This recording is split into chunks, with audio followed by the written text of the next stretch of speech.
Welcome back after the break. ఏంటోనండి తలా ఒక చేసి కన్ఫ్యూజ్ చేస్తున్నారు తప్ప ఎక్కడ క్లారిటీ ఉండట్లేదండి. అయ్యా, 3 పార్టీలకు 3 చొప్పున ఎమ్మెల్సీ సీట్లు వచ్చాయి కదా, దీని గురించి మీరేమంటారు బాబు గారు? చూడమ్మా, right question but wrong person అడుగుతా ఉన్నావు. అయినా నీకు తెలిసినట్టుగా లేదు. ఆల్రెడీ మాకు 2 సీట్లు బోనస్గా కలిసి వచ్చాయి. కాంగ్రెస్ వాళ్ళు జగన్ వర్గం కొట్టుకోవడం వల్ల మధ్యలో మేము లాభపడ్డాం. నేను మాత్రం వెరీ వెరీ హ్యాపీ అమ్మా. ఓహో, యాక్చువల్గా నువ్వు గమనించాల్సిన విషయం ఒకటి ఉంది. ఇక్కడ జగన్ వర్గం దగ్గర కావాల్సినంత డబ్బు ఉంది, అలాగే కాంగ్రెస్ వాళ్ళ దగ్గర అధికారం ఉంది. ఇకపోతే ఎటు ఏమి లేదల్లా నాకే, ఐ మీన్ మా పార్టీకి. ఎందుకంటే ప్రతిపక్షంలో ఉన్నాం. ఆ మాదిరిగా మేము ఏం చేయాలన్నా సరే చాలా కష్టపడాల్సినటువంటి పరిస్థితి. అటువంటి పరిస్థితుల్లో కూడా 3 సీట్లు సాధించామంటే ఈ రాష్ట్రంలో మా తెలుగుదేశం పార్టీ ఏ మాదిరిగా ముందుకు పోతా ఉందో మీరు అర్థం చేసుకోవచ్చు. ఇక రాబోయే రోజుల్లో ఇంకా మా సత్తా ఏంటో చూపిస్తామమ్మా. ఆ మాదిరిగా ముందుకు పోతాం. పోదురు కానీ ఈ విషయం గురించి కాంగ్రెస్ వాళ్ళతో మాట్లాడాలి. ఈ అమ్మో రోసే అవుట్డేటెడ్, చిరంజీవి అమ్మో తమిళలో మాట్లాడవద్దు, సీఎం గారు ఎక్కడున్నారబ్బా? అరే రే, ఆ స్పీకర్గా ఉన్నప్పుడే మంచిగా ఉండేది. సీఎం అయినాక అటు ఇటు కాకుండా ఇరుక్కుపోతా ఉన్నా. ప్రపంచం అంతా కూడా క్రికెట్ మ్యాచ్ చూస్తా ఉంటే క్రికెట్ అంటే ఎంత అభిమానం ఉన్న నాకు క్రికెట్ చూడనాకే ఎత్తలేదు. మొన్న క్వార్టర్ ఫైనల్స్ కూడా మిస్ అయినా. ఇంకా సెమీఫైనల్స్ నైనా చూస్తానే లేదో అర్థమవుతావులే. మధ్యలో ఈ కిషోర్ దాస్ గోల్ ఒకటి వస్తా ఉండు దశ. ఇష్టమైన క్రికెట్ మ్యాచ్ కూడా చూసేదాన్ని కావట్లే. ఇంకేం చేయాలి? ఊరుకోండి సార్, ఢిల్లీకి అదే పని మీద వెళ్ళారట కదా, రూమ్ లోంచి బయటికి రాకుండా తలుపులు వేసుకుని క్రికెట్టే చూసారట కదా. అదైతే రంగు. ఎవరు చెప్పినారండి మీకు? సరే కానీ సార్, ఎమ్మెల్సీ సీట్ల గురించి మీ మాట. ఇంకా ఎమ్మెల్సీ ఎన్నికల గురించి ఏం చెప్పాలి? నువ్వు చూస్తా ఉన్నావు కదా రిజల్ట్స్. మన రాష్ట్రంలో రాజకీయం ఇట్ట అయినది, చాలా సిగ్గుగా ఉంది. ఇంకా మా సొంత పార్టీ మనుషులే వేరే పార్టీకి ఓట్లు వేస్తూ ఉన్నారు. వాళ్ళ పైన చర్యలు తీసుకోవాలి.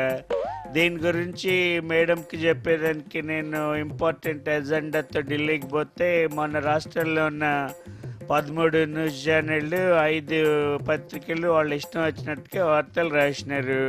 ఆహా, ఇంకా సీఎం పని అయిపోయినది, దుకాణం బంద్ అని, సీఎం చేతకాని వాడని, ఇట్లా వాళ్ళు ఇష్టం వచ్చినట్టుగా ఏదేదో రాసినారు. ఇంకెట్టనే ప్రజలను కూడా తప్పుదోవ పట్టిస్తా ఉన్నారు. ఓకే ఓకే, నిజానికి మా వ్యూహం వేరే ఉన్నది, అది ఇప్పుడు చెప్పేదానికి లేదు. మీరు అర్థం చేసుకోవాలా. నేను సీఎం అవగానే 25,000 కోట్ల పెట్టుబడులు ఈ రాష్ట్రానికి తెచ్చిన.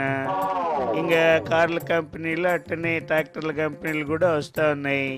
ఇదంతా ప్రగతికి పురోగతికి బాసట్గా నిలవాలి, కానీ ఇంకా అడ్డం పడకూడదు. ఒక ఎమ్మెల్సీ ఎన్నికల మీదనే మీరు చర్చ పెట్టినారు, చిత్తూరు గురించే మాట్లాడుతూ ఉన్నారు. That is not correct. రాజకీయాలు ఇవన్నీ కూడా జరుగుతూ ఉంటాయి. ఇంక మీరు చూస్తూ ఉన్నారు కదా, ఈ సీఎం కిరణ్ కుమార్ రెడ్డి అంటే ఏందో ముందు ముందు మీకే తెలుస్తుంది. ఇదే అంశం గురించి వైఎస్ఆర్ కాంగ్రెస్ పార్టీ వాళ్ళతో మాట్లాడాలి. ఈ జగన్ గారు చూస్తే రాలేదు, ఫోన్ చేద్దాం. Satellite phone, connect me to YS Jaganmohan Reddy గారు. సార్ నమస్కారం, ఏంటి ఎపిసోడ్కి రాలేదు? నమస్తే కిషోర్ దాసు, ఏమిటిది వారం ప్రతి వారం నీ గోలకి రావాలంటే మాకు పని పాట లేదనుకున్నావా? నాకు అవతల జెండా పండుగ ఉంది, అందుకే ఈసారి నా బదులు మాట్లాడడానికి unofficial spokes person Ambati Rambabu వచ్చారు. ఆయన మీ TV9 ఆఫీస్లో లిఫ్ట్లో ఇరుక్కున్నారంట. దయచేసి ఆయన్ని బయటికి తీయండి, ఆయన మాట్లాడతారు. ఉంటాను దాసు, నమస్కారం. బాబు, అంబటి రాంబాబు గారు లిఫ్ట్ లో ఇరుక్కున్నారట, కాస్త లిఫ్ట్ ఓపెన్ చేసి సార్ని ప్రవేశపెట్టండి. అంబట్రాంబాబు వస్తావుడా? ఏవా, ఆ బొచ్చగాళ్ళందరినీ పిలిస్తే నా బొట్టు సీనియర్లే కావాలా? ఆయనకి నాకు పరిచోదు, పైపెచ్చో అతగాడు మా గుంటూరు జిల్లా వాడు కూడా. ఇదిగో నువ్వు మాట్లాడుకో, నాకు పనులు తెలుతున్నా. పైపెచ్చో నా కడుపులో కూడా గడపడగా ఉంది, ఎందుకంటే రాత్రి జాగ్రత్త. నమస్కారం, ప్రతి ఒక్కరికి చేతులు జోడించి మరీ నమస్కరిస్తా ఉన్నా. జై వైఎస్ఆర్ కాంగ్రెస్ పార్టీ, జై జగన్మోహన్ రెడ్డి. దాసు, ఈ కార్యక్రమానికి కొత్త అని చెప్పి అనుకోవద్దు, ఏ ఒక్కరిని కూడా వదిలిపెట్టిన అందరిని వాయిస్తా వస్తున్నానుండు. నమస్కారం బాబు గారు. ఏమిటి దాసు, ఎలా ఉన్నారు? కేసీఆర్ మీరు బాగున్నారా? ఇదే లిఫ్టయా? ఈ లిఫ్ట్లో పెట్టి నన్ను మీ వాళ్ళు తలుపేశారు. ఇది పద్ధతి కాదు. దీని వెనక రాజకీయ కుట్ర ఉందని చెప్పి కూడా నేను భావిస్తా ఉన్నాను. ఈ విషయం కనుక మా జగన్మోహన్ రెడ్డికి తెలిస్తే పద్ధతిగా కూడా ఉండదు. దయచేసి ఆ విషయాన్ని దృష్టిలో పెట్టుకోండి. సార్, జగన్ గారి తరఫున ఒకళ్ళతో పుచ్చుకుని దబాయించి మాట్లాడుతుంటారుగా, ఎమ్మెల్సీ సీట్ల గురించి జగన్ గారి మనసులో మాట చెప్పండి సార్. ఏమంటే ఏమన్నా అంటే అన్నానని చెప్పి అంటారు. అసలు జగన్ పార్టీ ఏమీ లేదు. అదొక డొల్ల పార్టీ, కాంగ్రెస్కి డూప్లికేట్ పార్టీ అని చెప్పి నానా రభస చేశారు. మరి ఇప్పుడు ఈ చంద్రబాబు లాంటి పెద్ద మనుషులు ఏం చెబుతారు?